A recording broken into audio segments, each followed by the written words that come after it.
fruit that it bears. You can't go and every person is going to be judged based on their relationship with God. Okay? But the thing about it is, just like the children of Israel, they always got involved with idols and this idolatry. So we cannot serve Jesus fully and wholeheartedly, I don't care what is under the cover of, when we are making commitments. Because nobody's going to ask you to come in an organization and say renounce Jesus or renounce the Bible. Sororities and fraternities are precursors for Masons and Shriners. Okay, this thing starts out from the Rainbow Girls, okay, and then it go to the sororities, then it gets up to the Eastern Stars. Why are they standing at the corners of demonic stars with camp? That is witchcraft, and this is the point. I'm saying it starts out, and that's how the devil is. He comes as an angel of light. And the real thing is, you judge the tree by the fruit that it bears. The fruit of those aren't Christian. I don't care how many hospitals you go to. I don't care how many good deeds you do. But the bottom line is, a lot of these, and guess what? You can't peg all of them down. But I'm telling you, it ain't rooted and grounded in holiness, none of it. Well, what's the difference between like Delta, the organization, and the Girls and Boys Clubs or Girl Scouts? Or it's a big difference. I mean, they all have allegiance to one another. No, but we're not talking about that. What we're talking about is the demons. Do you understand what I'm saying? Yes, Pan, listen to me. Pan is a demon. Okay? When you come up under those sororities, then and you're asking some very good questions, but Pan is, matter of fact, I can guarantee you, if I did a survey with a lot of your, your used to be sorors and frat brothers, I bet you a lot of them suffer from panic attack. I bet you, because Pan is a demon, and Pan is a god of fear.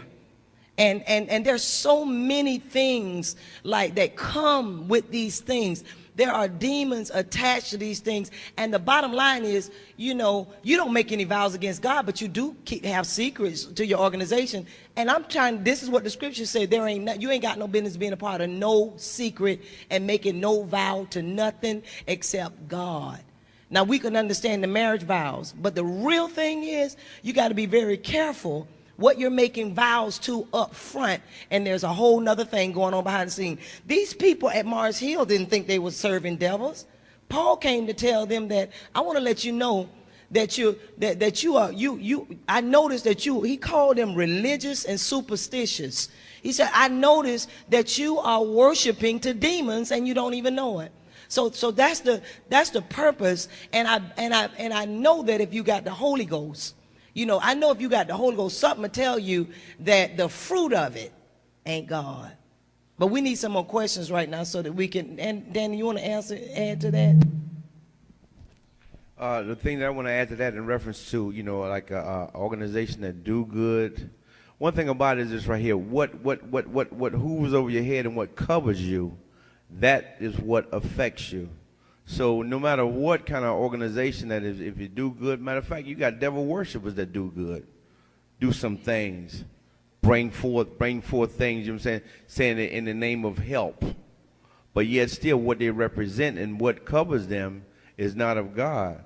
And that's the thing in reference to the, like the different sororities and fraternity. When she said about the Panhellenic Council, that's a council that rules over all fraternities and sororities, and it's in what it represents is Pan, which is Greek gods. And first of all, these Greek, the Greeks worship demons. These gods were demons.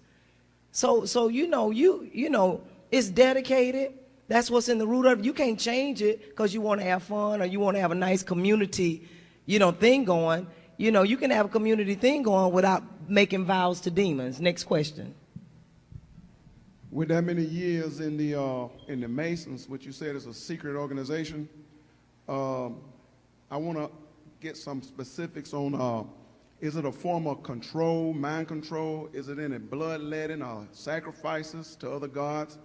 And what's the ramifications if you breach it? If you decide you don't want to follow through, what's the price you'll pay for backing out or deciding you don't